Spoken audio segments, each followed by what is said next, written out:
Maya Pabengi, Pampanga, magandang gabi, Central Luzon. Ako po si JM De Jesus at oras na para sa mga maiinit na balitang Central Luzon ngayong Lunes, December 1.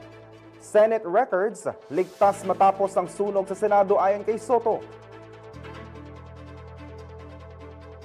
LTO, pumreno sa panguhuli sa mga e-bike at e-trike sa National Highway.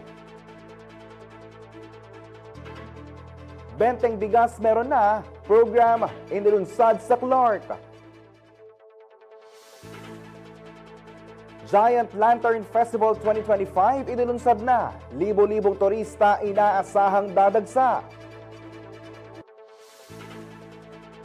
At celebrities, musicians at beauty queens nakiisa sa anti-corruption rally. Tiniyak ni Senate President Tito Soto na ligtas at hindi naapektuhan ang lahat ng Senate records kabilang ang mga dokumento ng Senate Blue Ribbon Committee. Ito ay matapos sumiklab ang sunog sa ikatlong palapag ng Senate Building nitong Linggo, November 30. Ayon kay Soto, bandang 7:40 a.m. nang ideklarang under control ng Bureau of Fire Protection ng sunog na sumiklab sa opisina ng Legislative Technical Affairs Bureau bandang 6:30 a.m. Dagdag pa ni Soto, ang tubig umuno na ginamit sa pag-apula ng apoy ay nagdulot ng pagtulo sa session hall dahilan upang ipagpaliban ang sesyon ng Senado ngayong Lunes, December 1. Kabilang sa mga tatalakay ngayong araw 2026, national budget at ang period of amendments o ang paglalatag ng mga senador ng panukalang amyenda o ang nais nilang idagdag o ibawas sa budget. Skeletal staffing alternative work arrangement muna sa ngayon ang pinapayagan sa mga opisina ng Senado habang isinasagawa ang paglilinis at pagsusuri sa gusali, ayon kay Senate Secretary Renato Bantog Jr. Samantala, magpapatuloy ang Senate session sa Martes, December 2, 1 p.m. Target pang madagdagan ng BOC ang kita ng gobyerno mula sa mga nakumpiskang high-end vehicles. Muling maglulunsad ang ahensya ng isang public auction sa December 5 para sa 4 na sasakyang pagmamay-ari ng Diskaya Couple. Naritong report.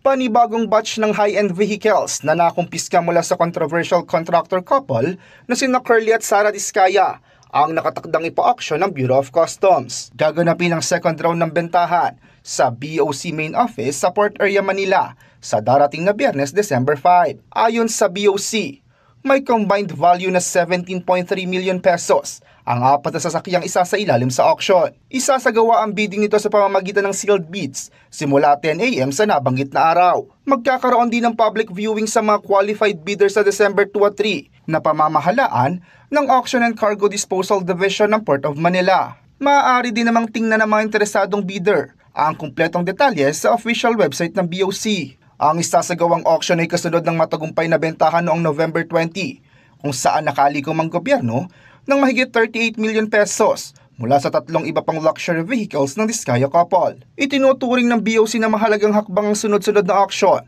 upang mapabilis ang disposal ng mga nakumpiskang sasakyan at matiyak na may pakinabang na babalik sa kaban ng bayan mula sa mga kontrobersyal na ari-arian. Raymond Tasoy, CLTV 36 News. Matapos umani ng batikos sa publiko, sa susunod na taon na lamang ipapatupad ng Land Transportation Office o LTO ang pag-impound sa mga e-bike at e-trike na dadaan sa National Highway. Naritong report. Hindi matutuloy ang plano ng Land Transportation Office o LTO na hulihin at i-impound ang mga e-bike at e-trike na dadaan sa mga national highways sa ipapatupad sana ngayong Lunes, December 1. Ayon sa ahensya, pansamantala itong ipinagpalibad bunsod ng natanggap na malaking bilang ng reklamo sa naturang hakbang mula sa publiko. Sa isang pahayag nitong Linggo, November 30, sinabi ni LTO Chief Marcos Lacanilaw na inilipat ang enforcement date ng polisiya sa ikalawang araw ng Enero ng susunod na taon upang bigyan ng isang buwang palugit ang mga gumagamit ng e-bike at e-trike. Karagdagang panahon din umanito para mapag-aralan at magbigay linaw sa ipapatupad na patakaran bukod pa sa komprehensibong information drive sa mamamayan. Maglalabas umano ng guidelines ng LTO para maipaliwanag kung saan po pwede at ipinagbabawal dumaan ang mga tinatawag na light electric vehicles o LEVs.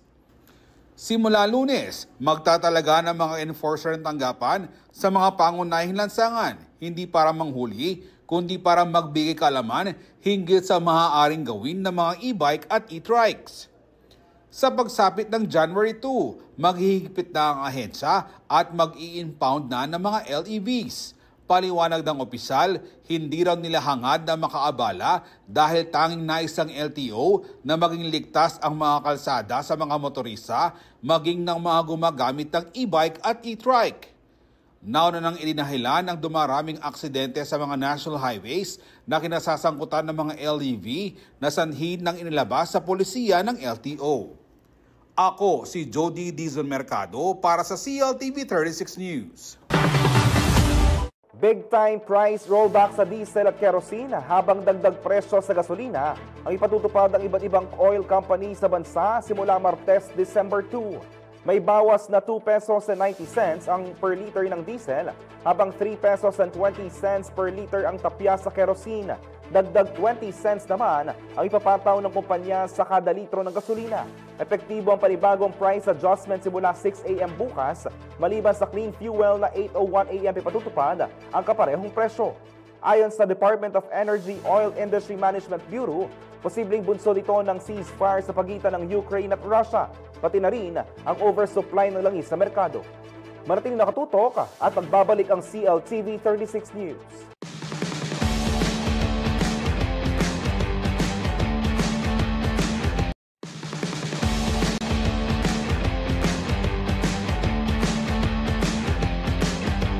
Nagbabalik ang CLTV 36 News. Libo-libong empleyado at workers ang tumungo sa kadiwa ng Pangulo ang pamaskong handog sa manggagawa na binuksan sa Clark Freeport Zone ngayong Lunes, December 1.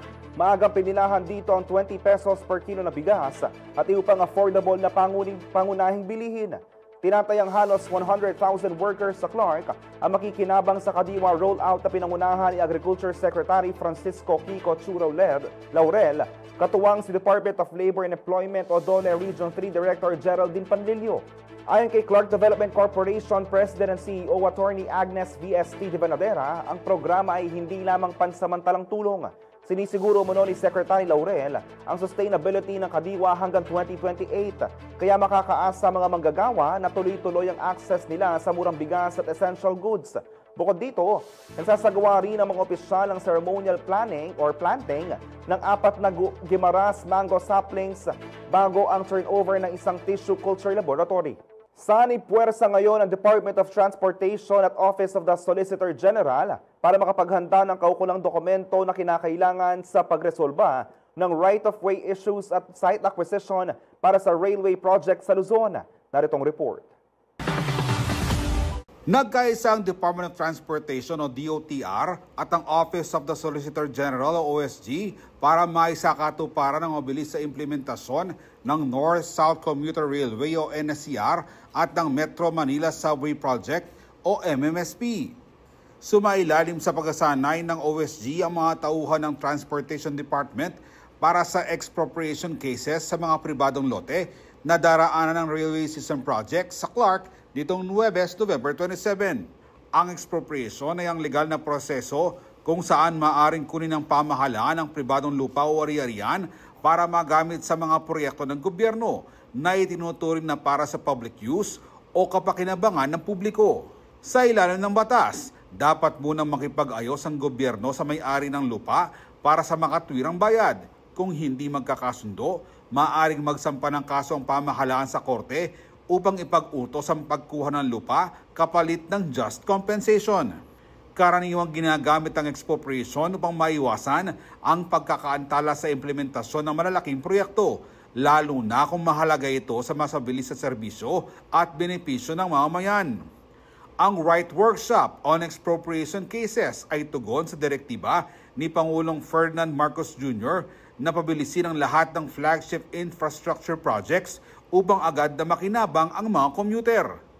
Ayon kay Transportation Secretary Giovanni Lopez, ang sabayang paghahanda ng mga expropriation pleadings ay magpapabilis sa proseso ng right-of-way at site acquisition para sa NSCR at MMSP. Isa raw ang hakbang na ito ng ahensya upang masunod ang itinakdang timelines sa pagkumpleto ng mga proyekto. Pinangunahan ni DOTR Assistant Secretary for Right-of-Way and Site Acquisition Irish Calagos ang workshop na naglalayong pabilisin ang pag-draft ng pleadings para sa pagdinig ng 137 expropriation cases. Sinabi ng opisyal na aabot ng 1.068 billion pesos ang kabuang halaga ng land acquisition para sa mga kasong ito na sumasaklaw sa 40,488 square meters sa north segment at 25,194 square meters sa south segment ng NSCR at 3,177 square meters para sa MMSP. Nitong Oktubre, iniulat ni Lopez na makukumpletong right-of-way requirements sa northern section ng NSCR mula Malolos hanggang Clark sa kalagitnaan ng susunod na taon. Ako si Jody Dizon Mercado para sa CLTV 36 News. Sinimulan na ang pagdiriwang ng 454th Aldoni Kapampangan sa pamamagitan ng isang Thanksgiving Mass sa Capitol Grounds, Santo Niño, City of San Fernando. Dinunuan ito ni Governor Lilia Nanay Pineda kasama ng ipang opisyal ng Kapitolyo, mga alkalde ng mga bayan at iba pang mga piligbisita. Pinaalala ni Archbishop Florentino Lavarias sa kanyang homily ang kahalagahan ng transparency at accountability sa gobyerno para matigil na ang korupsyon at katiwalian sa kaban ng bayan. Maraming events ang nakalinya sa 454th Aldoni Kapampangan celebration na tatagal hanggang December 11. Kasama dito ang installation and unveiling of the Intangible Cultural Heritage Marker sa December 2 at ang Kapampangan Fashion Showcase na may temang pamaglugod king kariktan daring imalan sa December 5 sa Royce Hotel and Casino sa Clark Freeport. Isa sa mga pinakaabangan na mga kabale ng Mutsani Kapampangan 2025 na isasagawa sa Brent Zigyao Convention Center sa CSFP sa December 10. Culminating event ang Most Outstanding Kapampangan Awards 2025 sa December 11 sa Kingsborough International Convention Center. Sentro ng tema ng 454th Aldoni Kapampangan Celebration ngayong taon ay lugod, dangal at pamana na rin Kapampangan.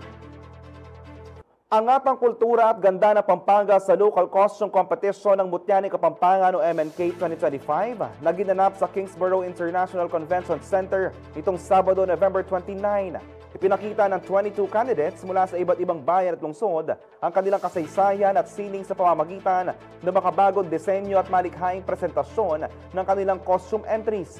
Sa huli, nang ibabaw bilang Best in Local Costume ang suot ng pambato ng Arayat at tinawag ng Induning Bundok Alaya o The Guardians of Mount Arayat. Wagi rin ang mga bayan ng Mexico bilang first runner-up, Sasmuan second runner-up at Magalang third runner-up. City of San Fernando 4th runner-up at gaganapin ang coronation night ng Mutsani Kapampangan 2025 sa darating na December 10.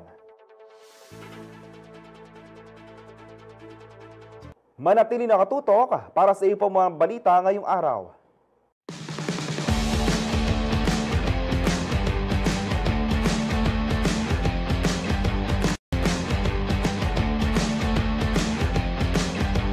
Nagbabalik ang CLTV 36 News. Nagsagawa ng pagsasanay ang puwersang militar ng Pilipinas at Japan sa West Philippine Sea upang palakasin ang kooperasyon sa pagtatanggol ng nasabing karagatan. Naritong report. Nagsanib puwersa ang puwersang militar ng Pilipinas sa Japan sa ikatlong Bilateral Maritime Cooperative Activity o MCA sa West Philippine Sea nitong Sabado, November 29. Ayon sa Armed Forces of the Philippines o AFP, ang isinagawang MCA ay patunay sa patuloy na lumalakas sa defense cooperation ng dalawang bansa. Sa ikatlong edisyon ng pagkasanay, idineploy ng AFP ang Guided Missile Frigate BRP Antonio Luna, isang Wildcat anti-submarine helicopter at isang surveillance aircraft ng Philippine Air Force, habang pinangunahan ng Guided Missile Destroyer JS Harusame at SH-60K helicopter ang puwersa ng Japan Maritime Self-Defense Force o JMSDF sa nasabing military exercise. Unang isinagawang MCA sa pagitan ng Pilipinas at Japan noong Agosto 2024 at sinundan nitong nakarang Hunyo. Iba't ibang interoperability activities ang isinagawa tulad ng division tactics, photographic exercise at cross-deck landing exercise upang maging pamilyar ang dalawang pwersa sa kanilang mga operasyon at pinag-iba yung koordinasyon. Ibinahagi rin ng AFP na naisagawa rin ang MCA ng Pilipinas at France sa may bahagi ng Mindanao nitong November 28. Maaalalang dumating sa Subic, Zambales ang GMDSF nitong November 26 para sa isang goodwill visit. Ang nasabing mga pagkasanay ay bahagi ng patuloy na pagpapalawak ng International Defense Cooperation at regular na ugnayan sa mga kaalyadong pwersang militar. Ako si Jody Dizon Mercado para sa CLTV 36 News. Handa na ang syudad San Fernando, Pampanga para sa Ligligan Parol sa December 13. Maaga pa lang, abala na ang Barangay del Pilar sa paggawa ng higanteng parol para maibalik ang dati nilang 9-year winning streak. Habang ang Barangay del Rosario naman ay muling sasabak sa festival matapos ang halos 8 taon. Naritong report. Sa kasaysayan ng pinakamakulay na pista sa lungsod ng San Fernando, Pampanga, ang Giant Lantern Festival o mas kilala sa tawag na Ligligan Parol ng mga Kapampangan, 9 na taon na sunod-sunod na nangibabaw ang Barangay del Pilar noong 1983 hanggang 1991. Hinubog ang reputasyon bilang pamantayan ng husay sa laro ng kanilang mga parol. At ngayong 2025, maaga pa lang ay abala na ang Team Del Pilar sa paggawa ng kanilang higanteng parol para sa paparating na kompetisyon. Ayon kay Kapitan Jerry Canlas, taon-taon na hindi nagpapatinag ang kanilang barangay sa pagkikilahok sa tradisyonal na patimpalak na siyang ipinagmamalaki ng San Fernando bilang Christmas capital of the Philippines. Gusto naming ibalik yung dating 9 years na nananalo ang Barangay del Pilar. Kanya itong taon na to, kumbaga maaga namin umpisahan at kumpara dun sa dati, yung mga kulay ng parol dahil unang tinitignan dyan yung kulay ng parol. Dapat matingkad. Dagdag pa ni Canlas, mas pinaghahandaan nila ngayon ang detalye ng parol mula sa kulay, porma at pagkakabuo ng mga bahagi nito. Aniya, hindi lang basta liwanag ang hinahabol nila, pati na rin ang buhay at karakter ng parol kapag ito'y sumasabay na sa tugtugan. Siyempre, yung porma, kasi ang parol may 4 na parte. May tambor, may siko-siko, may palimbon, at may puntetas. Dapat yung parting yon nasa loob ng parol. Hindi rin umano pwedeng madaliin ang paggawa ng parol, kaya ngayong taon, katuwang ni Canlas ang kanilang lantern maker na si Florante Parilla at Setyembre pa lamang ay sinimulan na nila ang paghahanda para mas mapino ang disenyo. Nanawagan din si Canlas sa mga kapwa Fernandino lantern maker na panatilihing buhay ang tradisyon ng manual na paggawa ng parol. Sa mga gumagawa ng parol, dapat panatilihin natin yung paggawa natin ng parol, hindi yung computerized. Kasi dyan na susubok yung kung gaano kagaling ang gumagawa ng giant lantern. Sa kanilang maagang paghahanda, umaasa ang Barangay del Pilar na muli nilang masisilayan ang tagumpay na minsang 9 na taon nilang hinawakan. Samantala, taong 2017, nang huling makipagsapalaran ng Barangay del Rosario sa Ligligan Parol. Ngayon, matapos ang ilang taong pagliban, muli silang magbabalik sa entablado ng makukulay at naglalakihang parol sa San Fernando. Ayon kay Barangay Captain Razil Escoto, naging susi ang tuloy-tuloy na suporta ng kanilang mga kabarangay, pati na rin ang official lantern maker nilang si Ryan Joshua David, kaya mas buo ang loob nilang makipagsabayan ngayong taon. Gusto ko po kasi makilala yung barangay natin Barangay del Rosario. Hindi lang kasi sa factory nagkikilala at saka yung mga nagpapasalamat din po ako sa sumusuporta kaya lumalakas yung loob ko na sumali dito. Yung aking maker po, yung parol baker, po lumalakas po yung loob po ng Barangay del Rosario. Lumaki si David sa pamilyang kilala sa paggawa ng parol, anak siya ni Roland David, isang lantern maker na kalaunay naging barangay captain ng Barangay Santa Lucia. Gayunman, ngayong 2025 pa lamang siya unang lalahok sa Giant Lantern Festival bilang official lantern maker. Hindi naman po bago sa akin yung paggawa ng parol kasi simula nga po nung malilit kami, tumutulong na po kami. Pero ito po, nabigyan po ko ng opportunity na i-lead po itong Barangay del Rosario. Malaki po yung natulong po ng daddy ko, especially po dun sa simula ng pag-process ng paggawa ng parol, pagkulay ng bombilya, pag-electrical, hanggang pong sa matapos po yung parol. Sa mismong Patimpalak, isa sa mga katunggalin ni Ryan Joshua ang kanyang tatay. Pero para sa younger David, itinuturing niya itong friendly competition. Kami mga magpaparol, hindi naman talaga kami magkakalaban totally eh. Magkakasama talaga kami.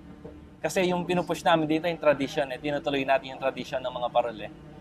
So, yung competition, judge na yung makakapagsabi kung sino yung mananalo talaga. Kwento naman ni Escoto, tuwang-tuwa ang kanilang mga kabarangay nang malaman nilang lalahok sila sa taong ng selebrasyon. Masyado sila excited kasi tuwan-tuwa, lalo na bumalik yung natin sa entry. Malaking bagay sa amin yun. Kagaya ng iba pang mga kalahok, ibinigay ng Barangay Del Pilar at Del Rosario ang kanilang 100% best para makamit ang inaasam na tropeyo. Pero kami, pinagsikapan po namin, maaga naming inumpisa ng parol para mapag-aralan pa namin. At pagdating ng ligligan parol, sure na ang parol masisindihan siya ng mahusay. So ngayon yung team ko, kasama yung head electrician and rotor maker, may hinahanda kami para magkaroon ng legacy or magkaroon ng tatak yung Barangay Del Rosario pagdating sa Giant Lantern Festival.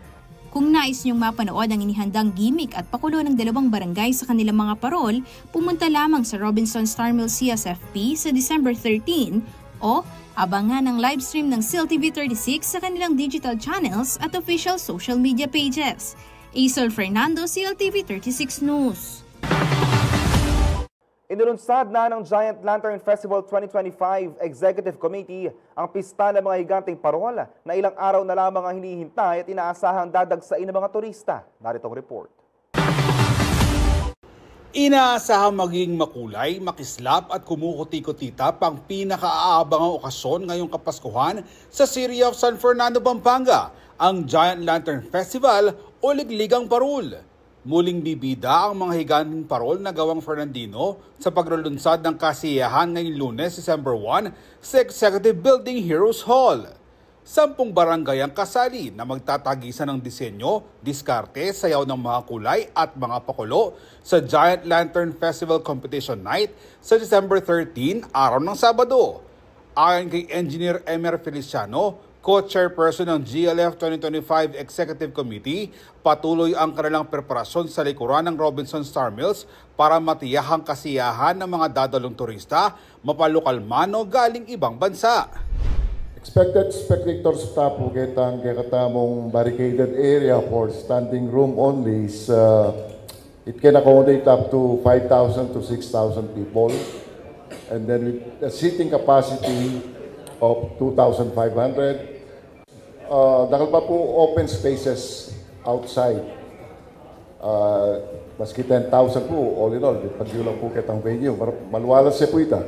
May mga ipatutupad na hakbang lokal na pamahalaan upang matiyak na magiging maayos ang daloy ng trapiko dahil sa inaasahang dadagsang manonood sa GLF.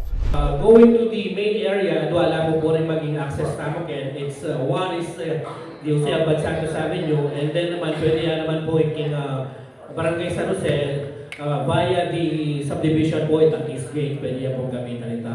Now with regards to the parking plan po, we've coordinated with Robinson, baka na po rin manalbe po baka sa akin, enough na po rin kaya parking spaces. Pangako mo po kaya kayo man yan with regards to traffic. We are not promising you a traffic-free Giant Lantern Festival. Walang imposible yan po. But what we can do is we're going to manage it properly. Baka nila po etamo po magka-gridlock.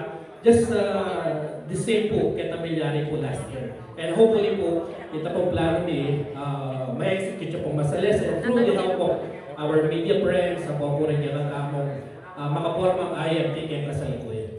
Sinabi naman ni Engineer Noel Gomez, all systems go na at malapit na matapos ang mga parol na kalahok sa kompetisyon. December 13 is fast approaching and we look forward for December 13 And as per our final meeting on December 2, and it looks like everything is on track. Ang mga parol natin almost nasa testing period na sila manamang at yung mga site preparation going na rin. And yung sa safety, tulad ng report kanina, so everything I see na on track lahat ang schedules, lahat ng mga chair and co-chair persons at different subcommittees are doing their best. They are doing all their responsibilities, and because of that, I see the December 13 with your help, with the support of everyone, tulad ng Quezon High. Masasabi ko lang, kayo pong lahat na nandito at yung ibang nagtatrabaho sa likod ng Giant Lantern, kayo po ang hangin sa likod, sa ilalim ng aming mga pakpak ng Executive Committee. Nagpasalamat si Mayor Vilma Balya-Caluwag sa private sector at iba pang kabahagi ng Giant Lantern Festival, kasabay ng paghikayat na maging safe ang lahat sa ligligang parul. Safety first, karen po mamundukan, karen po kaya betamo, kini Giant Lantern Festival, again, in pong safety first, iya pong priority tamo. Uli pong rin kaya katamong parul, siguradong masanting nala. Pag mayabang tanan niya na naman po, in kaya katamong activity, ngening daratang December 13 na ring mga ragul parul, sala mga tingkad parul tamo, na iya naman po talagang dapat tamong ipagmaragul. Uling ken tamo po magaling at ken tamo po sidikat anya itamong mayawos Christmas capital of the Philippines. Magkikislapan ng mga higanting parol sa Giant Lantern Festival sa December 13, 2025 sa Robinsons Starmills, Pampanga, at mapapanood din ito live sa CLTV 36. Ako si Jody Dizon Mercado para sa CLTV 36 News. Manatili nakatutok para sa iba pang mga balita ngayong araw.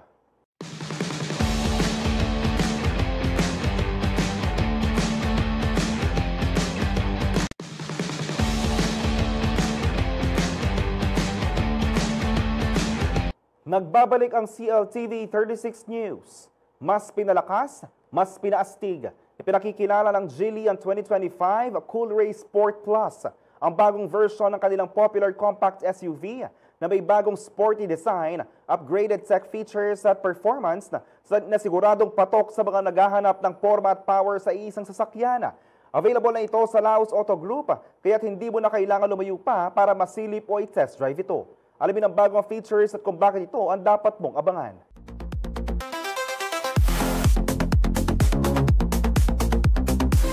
I'm Mark Angelo Usman, the business manager of Geely Bacolor.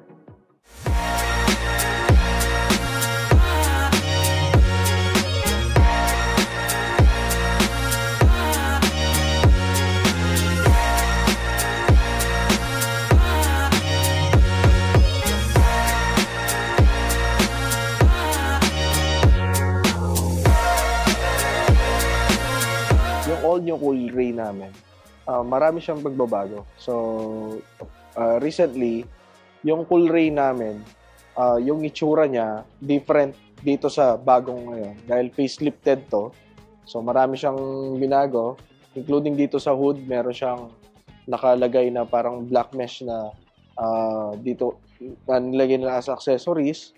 Sa mismong gulong niya, same, nag-iba rin yung itsura. Ilaw niya, hindi katulad dati. Yung ilaw niya kasi is separate din sa dalawa. Sa loob naman, yes, nagbago din yung loob niya dahil mas naging sporty look yung kanyang style. Sa seat pa lang, makikita mo na sporty leather na yung nilagay nila. Including dun sa multi-info display niya. Kung dati, separately yung dalawang infotainment and multimeter cluster, ngayon kasi, in-integrate nila yung dalawa. Now, ang current deals ni Cool Ray Sport Plus is nasa 35,000 ang down payment. All in na yon. So, free na yung insurance, shuttle mortgage, and LTO registration, yung monthly natin or monthly amortization natin for 5 years is amounting to 26,900 pesos. Ang presyo natin kay Coolray is 1,299,000. So yung 24/7 na LGC Cares program, kasama lahat yung mga unit natin din. For the safety, superb ang safety nito dahil dun sa 360 camera or yung all sides ng camera, ngayon, upgraded version siya, naging 540 degrees camera. So, pati yung transparent view, makikita na natin sa sasakyan ngayon. Bali, yung transparent view, additional na features yun, makikita mo yung underneath ng sasakyan mo. And additional safety, it can park itself. For the safety pa rin, 6 SRSA airbags yung included sa unit natin. 1.5 pa rin siya, kaya lang 4-cylinder na siya. Dati kasi, we have 3-cylinder pero turbocharged. Right now, 4-cylinder and turbocharged din. Hindi ka nabibitin dahil meron siyang 3 different driving modes, which is the sport mode, the eco mode, and the comfort mode. Ang masasabi ko lang kay Coolray Sport Plus, value for money yung magiget mo dito. Kasi worth yung 1,299,000 for this car. Kasi makukuha mo to sa ibang brand for the amount of 2 million, I think. Sa Coolray, 1,299,000 lang. Get mo yung mga smart features, yung future features na napadating ngayon sa mga ibang brands. You can reach us at 0918-854-2766 and look for yours truly, Mark Angel Usman. And also inviting all the interested buyers for the Coolray Sport Plus na pumunta sa dealership located at Osebad Santos Avenue, Barangay Macabacle, Bacolor, Pampanga, beside Max's Restaurant po. So sa mga families out there, I'm inviting you to have a look on our Geely Coolray Sport Plus. Kung gusto na ninyong i-upgrade ang mga sedan natin into a compact SUV, I think this is the time na ma-check nyo yung ating Coolray Sport.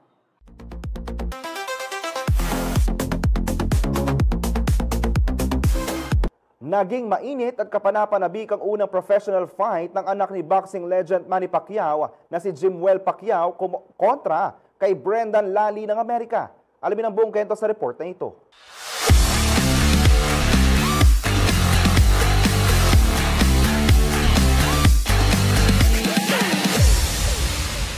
Majority draw ang naging pasya ng mga judges sa professional debut ni Emmanuel Jimwell Pacquiao Jr. sa Pechanga Resort Casino sa California nitong linggo November 30. Sa harap ng kanyang mga magulang na sina Manny at Chinky Pacquiao, nairaos ng kanilang panganay na anak ang 4 na round kontra sa kapwa first-timer sa pro boxing scene na si Brendan Lally. Maagang nagpakita ng agresyon si Lally gamit ang kanyang height at power upang mapilitan si Pacquiao Jr. na umatras. Gayunman, nakabawi si Jimwell sa ilang matitinding palitan na nagbigay sa kanya ng mga mahalagang puntos sa gitna ng laban. Isang hurado ang pumabor kay Pacquiao Jr. sa score na 39-37. Ngunit 2 judges ang nagbigay ng 38-38, dahilan para mauwi sa tabla ang kanyang unang pagsabak sa professional ranks. Bagamat hindi pumabor sa kanya ang resulta, itinuturing pa ring positibong resulta ang performance ni Jimwell na ipinakitang kaya niyang makipagsabayan sa mas matangkad at agresibong kalaban. At yan po ang Game On. Raymond Tasoy para sa CLTV 36 News.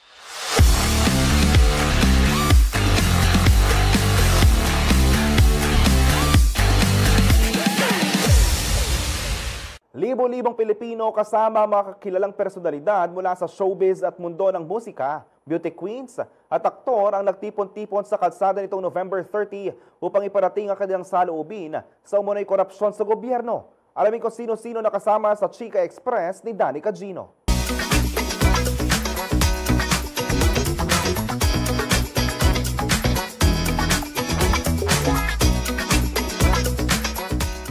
Dumalo ang mga Filipino celebrities at personalities sa mga kilos protesta nitong November 30 sa Kamaynilaan.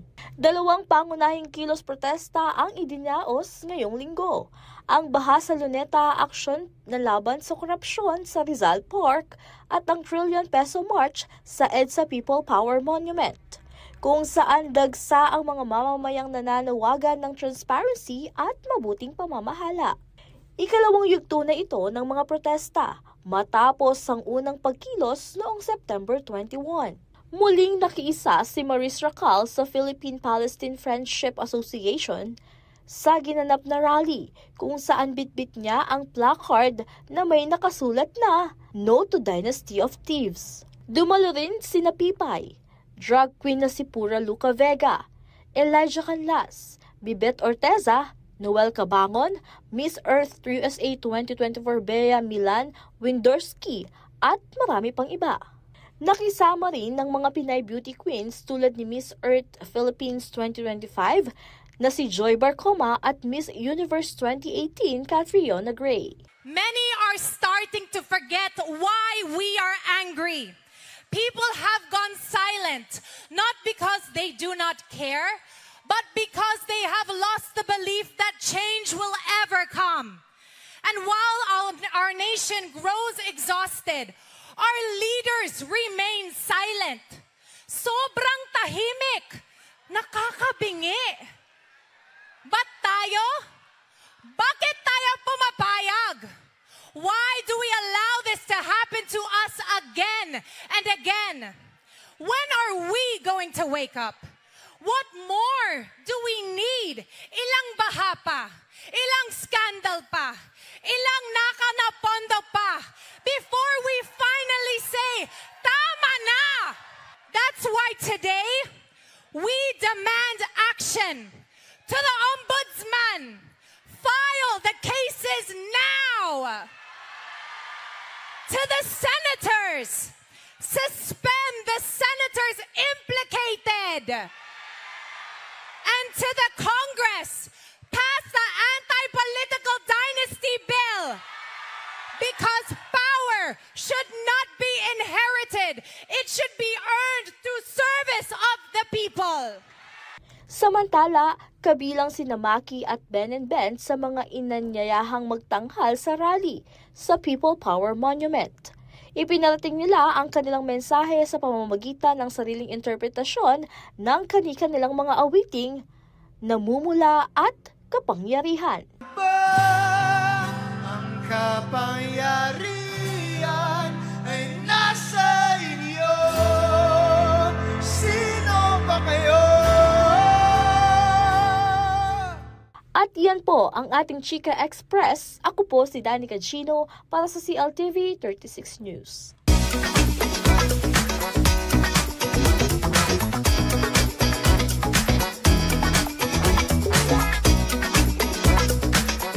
At yan ang mga balitang nakalap ng CLTV 36 News. Para sa karagdagang detalye, maaari niyong i-follow ang aming social media pages. Sa Facebook, CLTV 36 Official, CLTV 36 News. Sa X, CLTV 36. Sa Instagram, CLTV 36 Official. Kung nais yung balikan ng mga programa ng CLTV, pwede niyong bisitahin ang aming YouTube channel na CLTV 36 Official at ang aming website na www.cltv36.tv. I-promote ang iyong negosyo para mas marami ka maabot sa TV at social media sa pamamagitan ng pagkikipag-partner sa CLTV 36. Magpa-advertise na at i-feature yung produkto o serbisyo sa aming mga news at public affairs program. Para sa inquiries, nag-message sa aming official Facebook page o tumawag at mag-text sa mga numerong 0930-381-9332 o 0918-854-2357. Papanood din ang mga programa ng CLTV nationwide via Signal Channel 115 at sa ating 39 cable partners.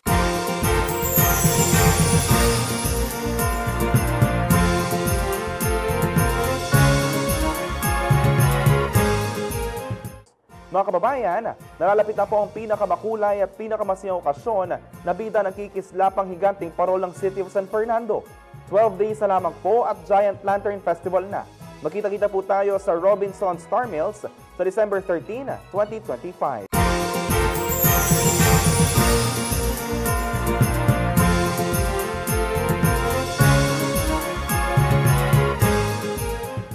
Kasama ang buong puwersa ng CLTV News and Current Affairs, ako po si JM De Jesus.